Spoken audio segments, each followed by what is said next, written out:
Hi, this is Carlos St. Just, licensed acupuncturist, holistic healthcare provider.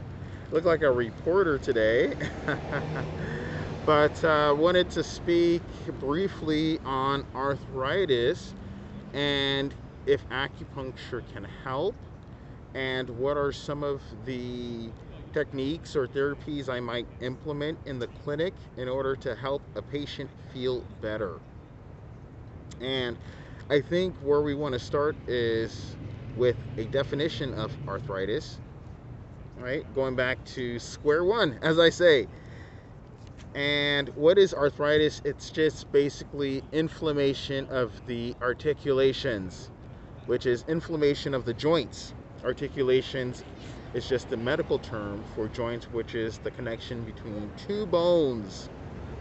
And I have my anatomy book in front of me. I have my traditional Chinese medicine theory companion with me, and just combining everything, the best of integrative medicine. And I feel as a practitioner, as a provider, you should be up to date on your knowledge and also be able to review. So, because we're human, right? Sometimes we may forget. So, what happens with this inflammation? Let me just adjust this mic here. What happens with inflammation, and what is it? It's an inflammatory response. And how does it occur? When you hear arthritis, usually that's the word that scares people because it or brings up the thought of old age. And that can be true to some extent, but it's really just anything or any factor or pathogen that creates the inflammation process in the joints.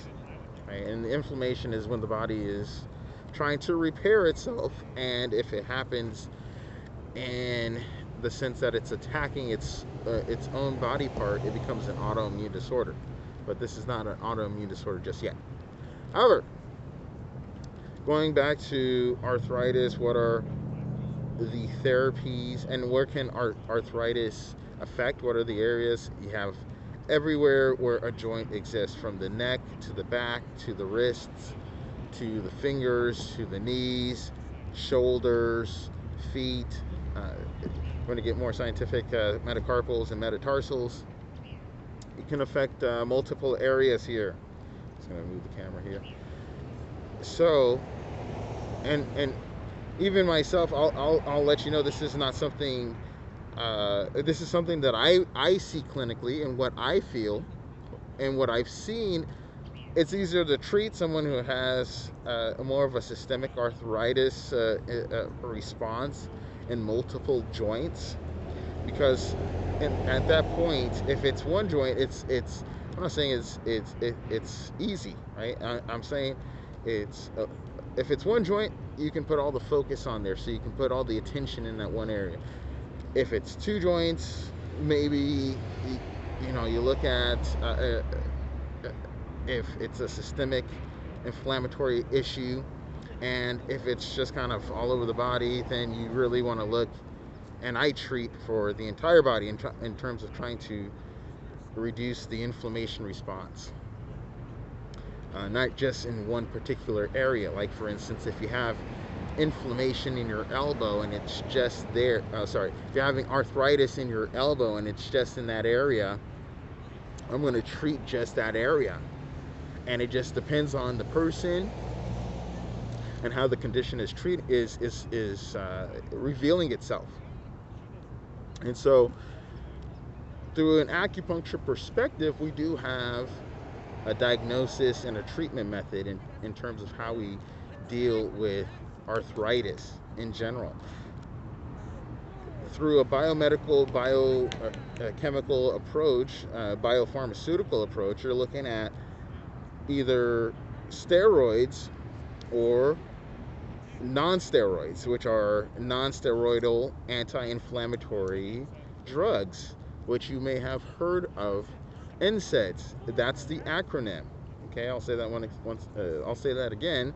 Non-steroidal anti-inflammatory drugs, and those are prescribed in multiple instances. I've seen it in private care, I've seen it in the workers' comp system of care, and in the VA.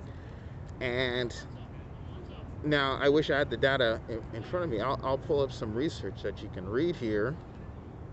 But, and from what I've heard from patients, right? So what I've heard from patients, and some of the issues that have been caused include stomach discomfort, or just a general feeling of not feeling well.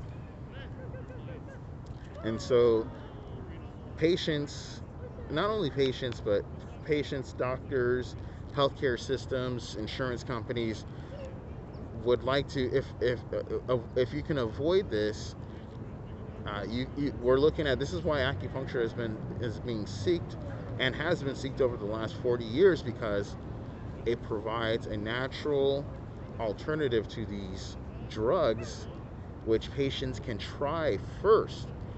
We're not saying that acupuncture or any other system of medicine is going to treat a problem 100% of the time. We're trying to say it should be used as the first line of treatment, and we should use every tool at our disposal before looking at potential other stronger pharmaceuticals or stronger interventions such as surgery. So as an acupuncturist, and I work with a physician in order to achieve that for patients, and I'm loving the integration. I love the integration of healthcare. You see both systems of medicine just blending in is something beautiful. I've been a practitioner for over 9 years now, so I've had a chance to really see patients, and not only see patients, help patients get better, help save money on the system, help patients realize a better path, and really heal and further themselves down the treatment regimen and pattern and their goals. And so, using all that experience, combining here, I want to put it in this video so you can understand, and maybe there's some therapies you can, this is a therapy you can seek out someone local in your area, and just give you some general knowledge. As an acupuncturist, we would treat this with different methods. We can use acupuncture, which is the insertion of needles. And what are we trying to do when we do that? Either reduce, we are trying to reduce the inflammation. And from a traditional Chinese medicine standpoint, there's a couple different diagnoses that you can utilize in order to assess what's going on. And so, forgive my my lack of being able to recall every diagnosis out there from a traditional Chinese medicine standpoint, but at least some of the major standing ideas is, one, it comes from a system of, if it leans towards heat. In Chinese medicine, there's the system of opposition, and you have cold and you have heat-based illnesses, and this is on the side of heat. Hence, when you have the pain and the redness and the swelling, which may not always be present visually when you examine a patient, but it's okay. You can see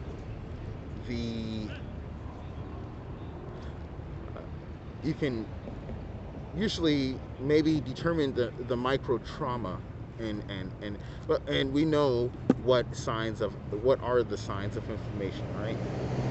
Not every patient is going to exhibit every sign, but we lean towards this heat side. We even say there's a pattern called B syndrome, heat B syndrome, internal heat in the blood, just to name a few.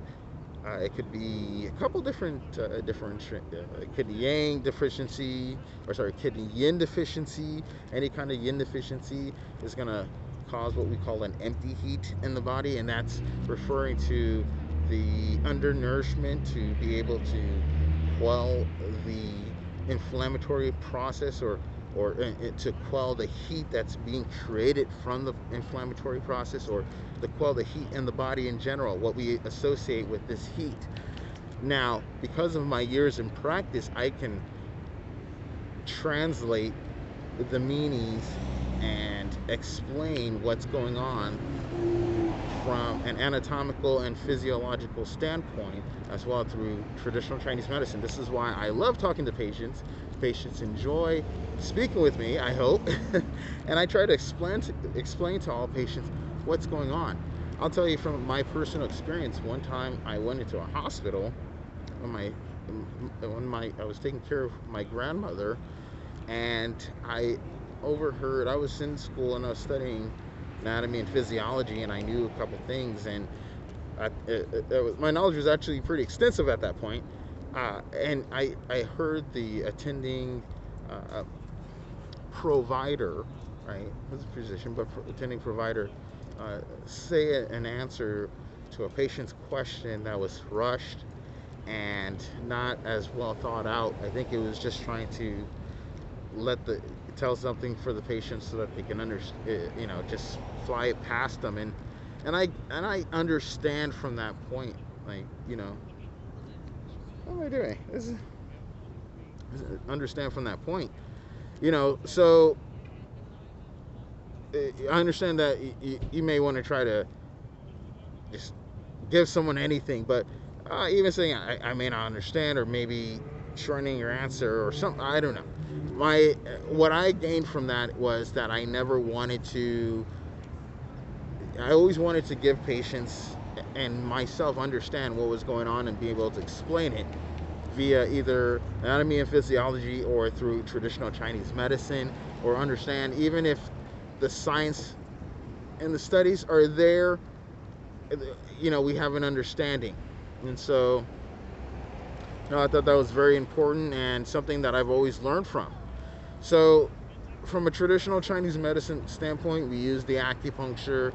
There could be a blockage in the meridians, as acupuncture theory relies on and was founded on the principle that there's these energy pathways called meridians.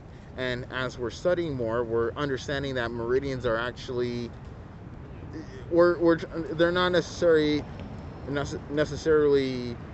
nerves,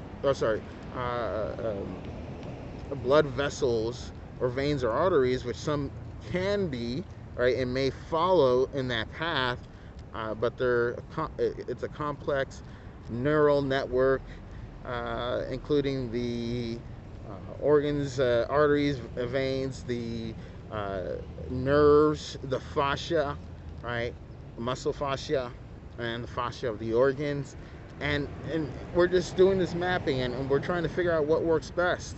And we use herbs. I prescribe a lot of ginger in terms of trying to help regulate the body and get the body back into a state of homeostasis and balance.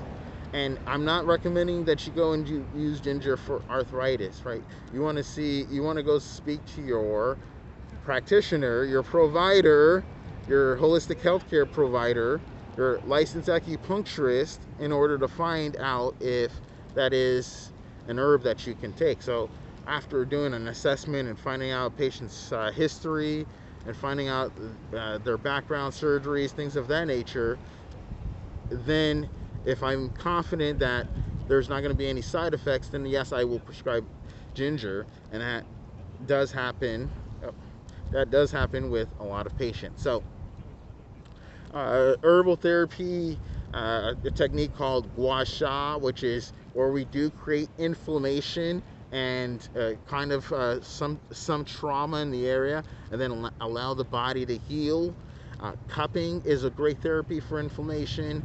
It helps to improve the circulation, brings, at least from my knowledge and the theory, it's the more of the uncirculated venous blood that is brought up, and it makes it easier for the body to circulate the blood on a surface, on a different layer in the muscle group, right? Allow the blood to circulate. and it heals and doesn't leave marks or anything like that. So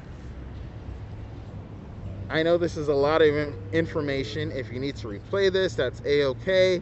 This is a subject that I'm very confident about and I enjoy speaking about, and I love talking to patients about and helping patients to find more options.